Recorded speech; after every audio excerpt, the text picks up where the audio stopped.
I'm curious. How would I rank the Battle Pass weapons now? Maybe I should make a Battle Pass weapon tier list. Battle Pass tier list Genshin tier maker. Okay. As usual, chat, don't spend money on this shit game, alright? I don't want you guys to, like, see this and be like, oh my god, the Battle Pass weapons are so worth it, I should get them. If you really want a weapon to improve your characters, as much as it pains me to say so, most of the time, if you have the spare primos, you're better off going on the weapon banner than getting a Battle Pass weapon. This is just for people that are already buying the Battle Pass. This gives you more of a reason not to go for the weapon banner. So, first, let's talk about the Battle Pass weapons that are actually good, right? So we have Sacrificial Jade, we have Ballad of the Fjords, and we have Serpent Spine, okay? These are the actual good weapons. But they each have their problems, right? Sacrificial Jade is only useful on a relatively small portion of the cast, and even on the characters on which it is useful, you often end up really struggling not to overcap your crit. What makes Sacrificial Jade so good is that the passive gives you an insane amount of HP percent, so it's great on HP scalers. And then on top of that, it's a low base attack weapon with a high substat. And on characters that don't scale with attack, that's the stat line you want. You want low base attack, high substat. The problem is that the substat it gives you is crit rate, and crit rate on the characters that are catalysts and HP scalers tends to be really easy to get, right? HP scaling characters that do damage, so they would want Sac Jade, and are allowed to crit, are Molani and Neuvillette. That's it, right? Molani's best set is Codex, Neuvillette's best set is Maréchal C. Which means that on both of them, you are getting Omega crit rate, even at the very start. On top of that, Molani's Ascension stat is also crit rate. You literally start above 100 crit rate with 0 crit rate substats if you're using Sacrificial Jade on Molani.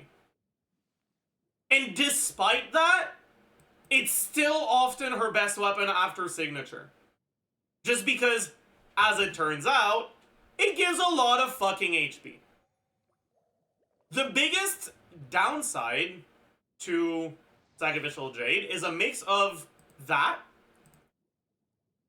right? The fact you can overcap HP easily, with the fact that a lot of the value from Sac Jade is something you get from refines. It is arguably the Battle Pass weapon that benefits the most from refinements, right? On the refinements, you gain, well, this effect doubles, which means that from R1 to R5, you get 32% HP and 40 EM. The other potential downside to Sacrificial Jade is that arguably the best 4-star weapon available on the standard banner for carries is a catalyst.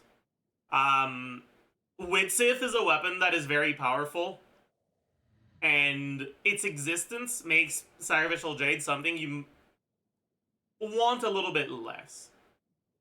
On top of that, Widsith gives crit damage, not crit rate, which makes it generally much easier to build around on those carries. However, Widsith gives attack percent, or has a chance to give attack percent, which isn't as good on those HP scalers.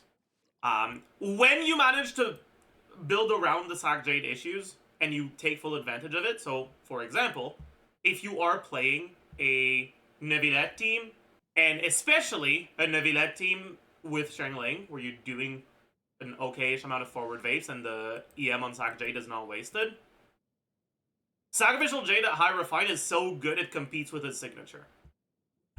On top of that, even in teams that don't react, generally, the teams that don't react are teams where you use Farina, and with Farina, your ER requirements on Neuvillette are much lower. And with much lower ER requirements, the energy restoration from Nevilet's signature is a lot less valuable, which means that effectively this part of the passive doesn't really matter anymore. Which means that in those Farina teams as well, Sacrificial Jade at High Refine is really not far behind Tome of Eternal Flow, assuming you don't overcap your crit with it. That's actually part of why, I mean, it's far from the only factor, don't get me wrong, but it's part of why Nevilet is, like, such a popular unit. It's because for Battle Pass buyers, you get close to C0 R1 performance without having to get the R1 in a good amount of his teams. Not in all of them, right? There are some teams where the signature matters more. And technically, even if the ER isn't necessary, it does still make things more comfortable. But yeah. Next, Serpent Spine. Serpent Spine is a weapon that is held back by players' impatience. It is not difficult to maintain your Serpent Spine stacks. As it turns out, generally, enemies don't hit you very often. Enemies tend to hit you hard more so than they hit you often. There's a few exceptions here and there, but generally, you don't really lose Serpent Spine stacks that fast, even if you don't have a shield and get hit by incoming attacks. The problem with Serpent Spine is getting those stacks to begin with. You can pre-stack Serpent Spine in Abyss, but most people find that to be a pain in the ass. That's the biggest issue with Serpent Spine. Is that it is a good weapon, it's a great stat stick, and on a bunch of characters, it's competitive with the with the 5 stars. When it comes to, I guess a good way to realize how good Serpent Spine is to realize that, is to look at what people do for speedruns. When it comes to speedruns, generally, speedruns are separated in different categories based on the amount of 5 stars you have on your team. They use the cost system, which is basically every limited 5-star pull adds 1 cost to your team.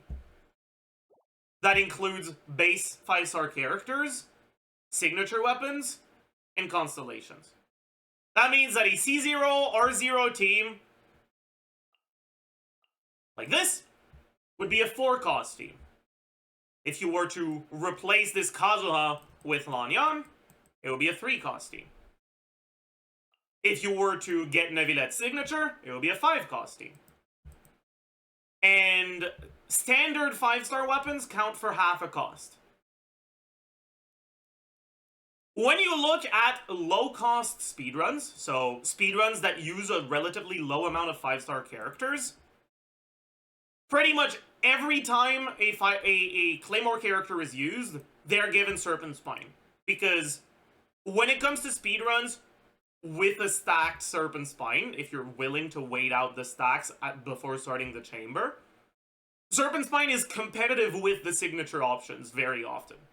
It's generally still behind them, but High Refined Serpent Spine is competitive at the very least. There are some characters on which it's even better, the ones that don't have signature.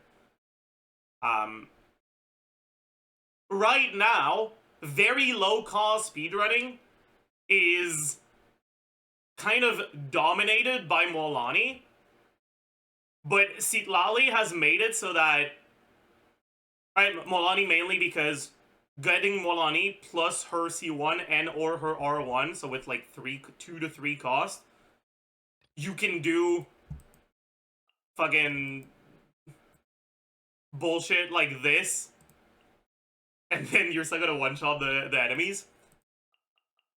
But Citlali's release has given us more low-cost speedrunning options with Gaming.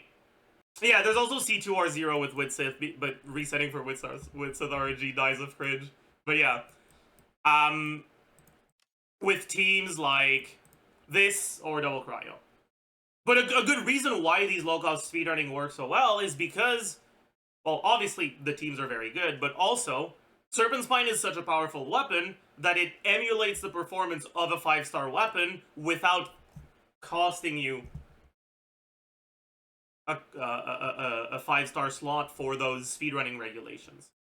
I generally don't talk too much about speedrunning on my channel, but I'm a gumming salesman now, so fuck it, dude. Fuck it, dude. Yeah, if you have any questions related to speedrunning, check out Jamie. Mods, if you can give a shout out to Jamie. But yeah, this isn't gonna be a video on the channel, but I'm assuming Zajef Daily is gonna probably make a video out of this, so Zajef Daily, you better shout out Jamie. Put a link to his channel on the both YouTube and Twitch in the description and or comments. Begging. Anyways, and then Ballad of the Fjords is just kind of goated as well. And it's another weapon, just like Serpent Spine, that kind of got a nice little boost from Sitlali's release, right? The biggest issue with Ballad of the Fjords when it came out, right? These weapons came out at the start of Fontaine. Was that there weren't too many characters that actually wanted it. It was pretty much just Hu Tao.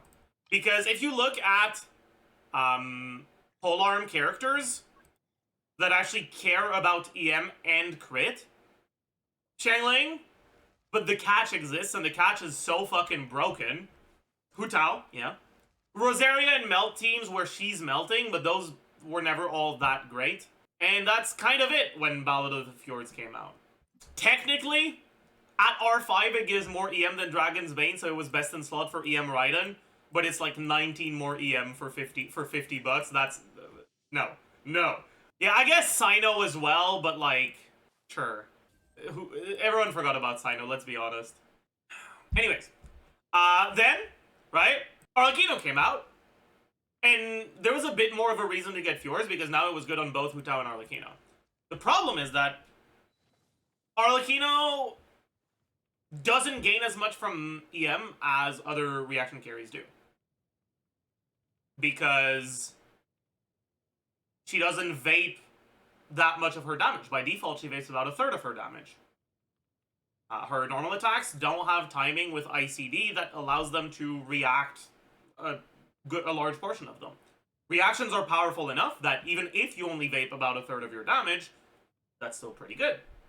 But significant nonetheless. Well, Sitlali coming out and making Melt Arlecchino better also increases the value of that EM, right? If you're reacting a third of your damage, once it's gotten reacted, right?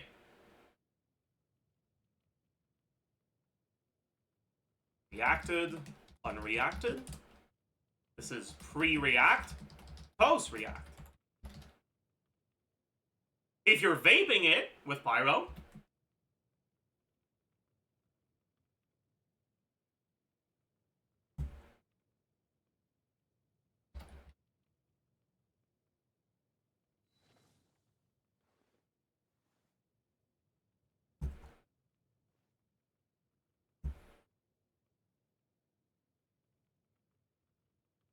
well, that third of your damage is increased, and the rest of your damage isn't, so it's actually about a little bit over 40%.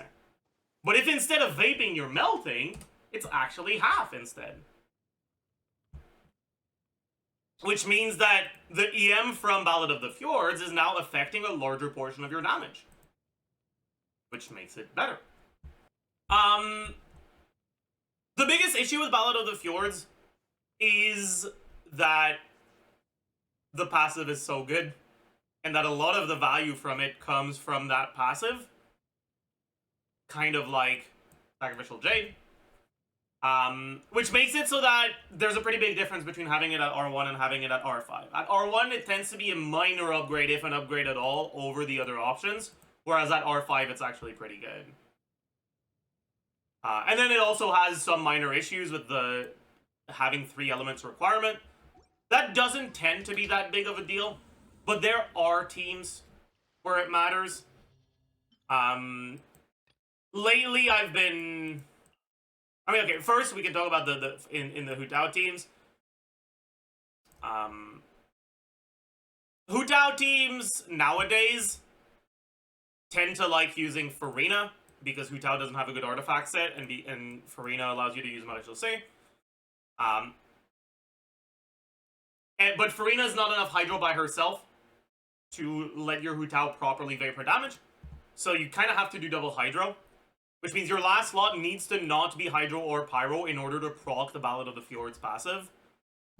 Otherwise, you just don't get the passive, and it's obviously a dog shit weapon without a passive. Now, for the best Hu Tao teams, the ones that generally use either Xilonen or Scion in this last slot, it's a trivial requirement.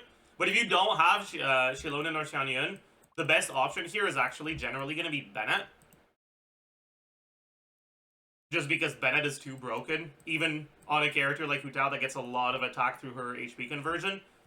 Bennett is so broken that he's still kind of your best option here if you don't have Scion or Xilonen. And if this is what you're doing, Ballad of the Fjords won't activate. Which means that Ballad of the Fjords can't work for something like this. Jean. The problem with Jean is that she's just a lot worse than Bennett. You'll get a bit more fanfare, and you'll get Hydro VV, but Bennett is so good that it's not better.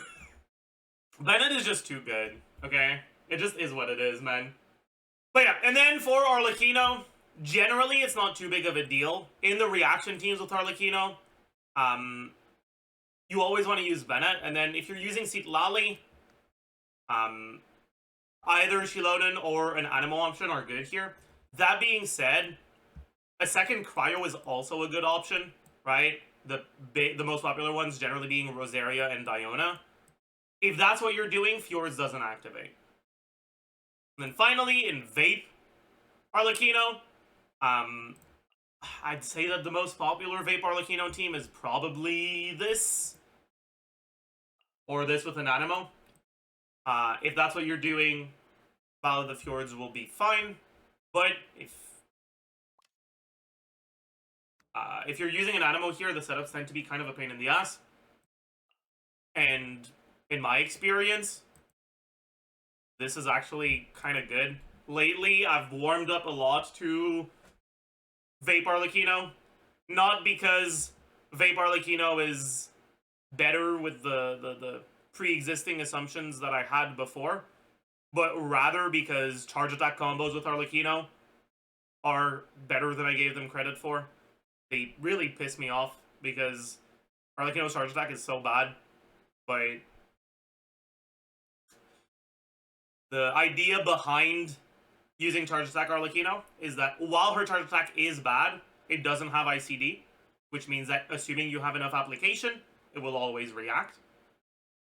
And a reacted charge attack is generally similar damage to an unreacted normal attack.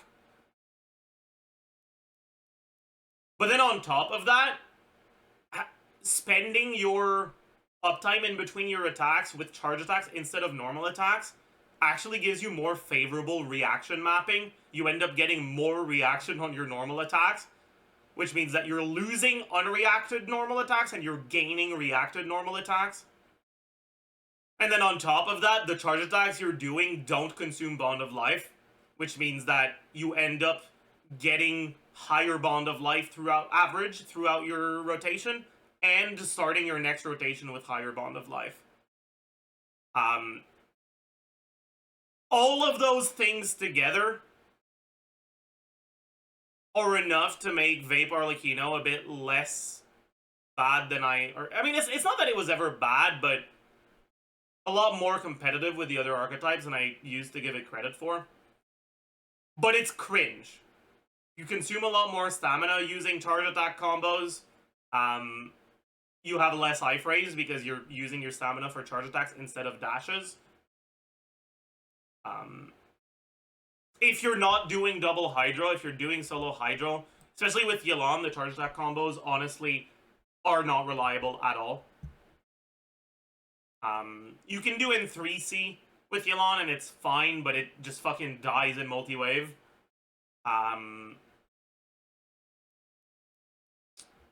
With Singto, you're generally fine, even with Entussi. N2C, but Entussi. But honestly, the one I've been liking the most for Vape Yelan lately has just been double Hydro with Entussi.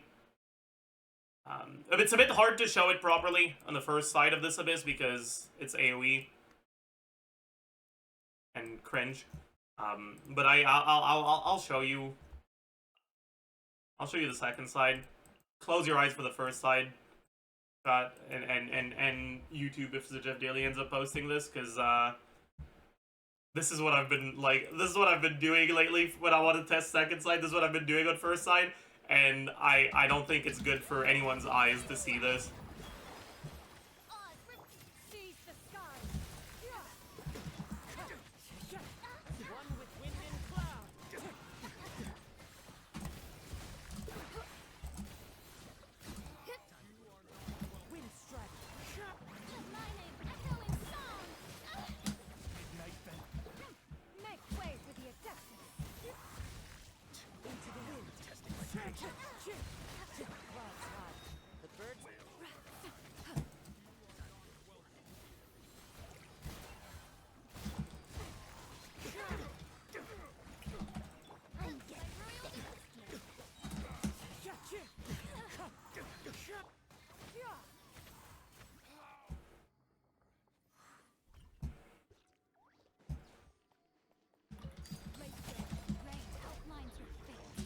I'm pretty sure my Singso was on fucking Iron Sting, which is obviously not it.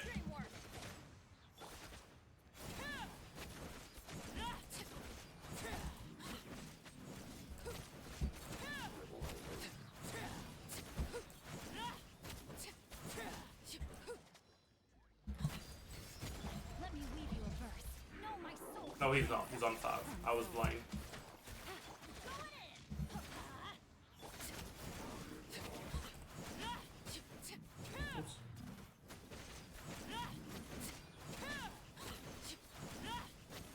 As you can see, the unreacted normal attacks are doing about as much damage as the reacted charge attacks. Oops.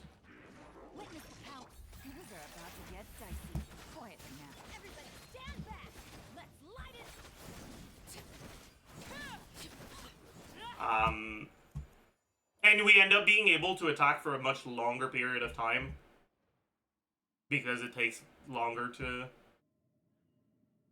reduce our bond of life because we do normal attacks slower.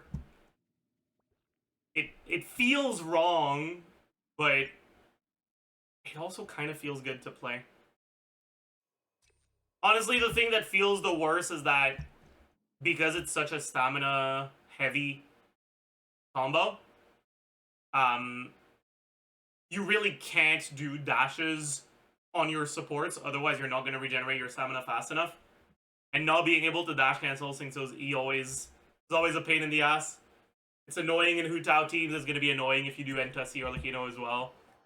Anyways, but yeah, as it turns out, because of the way that the reaction timing lines up, right, with ICD rules, usually with normal attack Arlecchino, you get your N1, N2, N3, and you repeat that, right? Or you do N1, N2, N3, N4, N5, but it's kind of, because the N4 is a double hit, it ends up being around the similar timings, right? The first hit will react, so you get a vape here, then nothing here and nothing here, and then the fourth hit will react again. And then this happens at like 2.4 seconds-ish, which means that you then get a time rule reset, and then this just keeps repeating, right? Which means you end up getting one normal attack reacted per N3. If you do Entasi instead, right?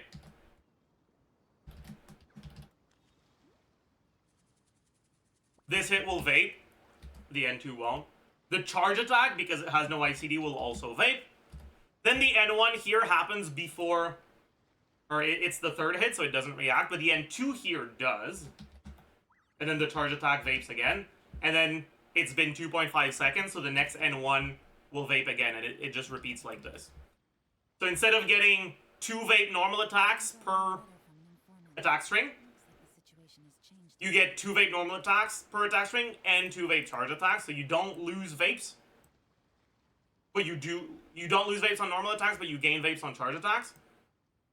But also, in terms of how much bond of life you have, this attack is the equivalent of the one that happens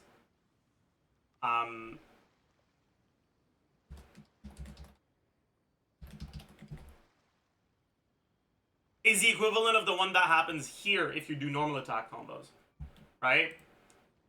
This is your 5th normal attack, so it's the one that's lost Bond of Life 4 times.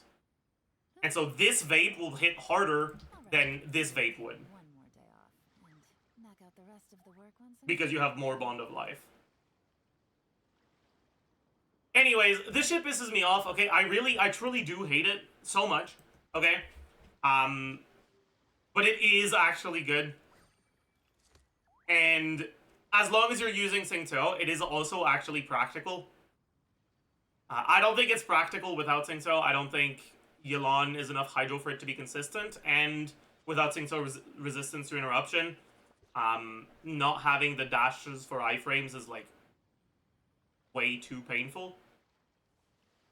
So, in my eyes, this is not a this is not a combo you should do if you're not using Xingqiu. But it does make using Xingqiu with Yelan feel a lot less bad. I would even go so far as to say it makes it feel good. Sorry. Yeah. I'm back to being a Xingqiu glazer, okay? What do you want me to say, man? I could never be gone for long. Alright, what do you want from me? Anyways. We can talk about the other weapons now.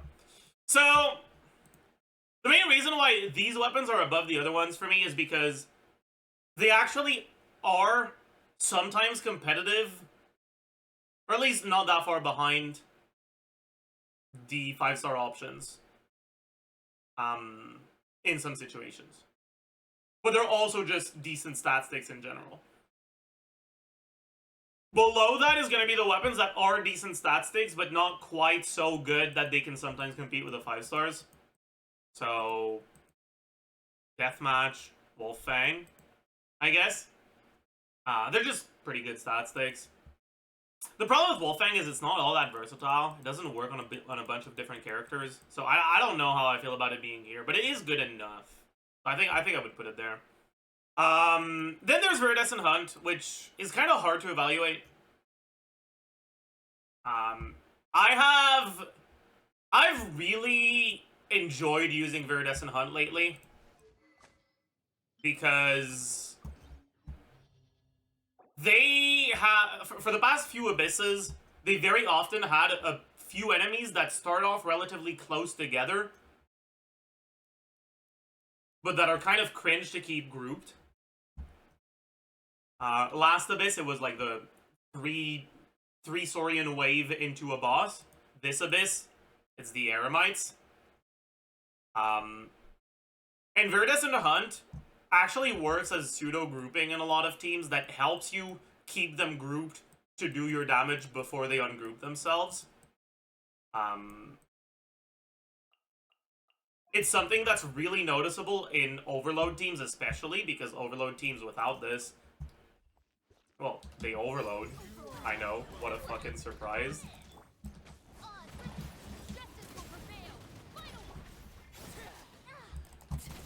But as you can see, right, we can... Still not perfect grouping, because, I mean, we're still getting overload. It is what it is. But it's a lot better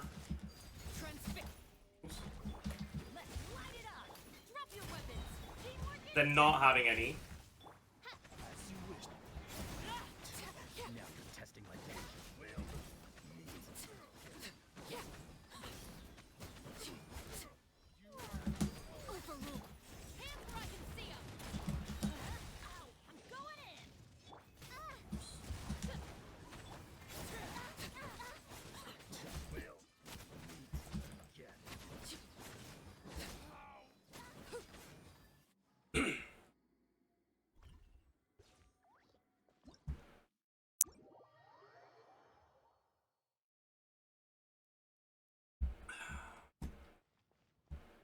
And unironically, in situations where Viridescent Hunt's grouping helps you keep enemies grouped, it's often actually going to be a bigger upgrade to your clear time than getting a signature weapon on your carry. But those situations don't happen all the time. So it's a very... it's very difficult to properly evaluate Viridescent Hunt. If they keep doing what they've been doing lately, I'd say it deserves to be here, but otherwise it would probably be here. For now, I'll put it here, and we move on. Next up, we have the like very specific weapons that are okay, but not that great on anyone, or the characters on which it's good are not that great themselves. Black swords and whatever the fuck the name of this weapon is, I don't remember. And then Solar Pearl is just... It's not like the stats it gives are bad, it's just... They're also not great. And a lot of the characters that could benefit from the normal attack passive, like the normal attack damage, on Solar Pearl, can't get good uptime on it because they don't hit enemies with skill and burst very often. It's pretty much something you only really use on a Wanderer, but Wanderer doesn't get good uptime on it because his uptime is longer than 6 seconds. So it's kind of tragic. But, yeah, and I'm not talking about Talking Stick. Talking Stick is just ass. Don't use it.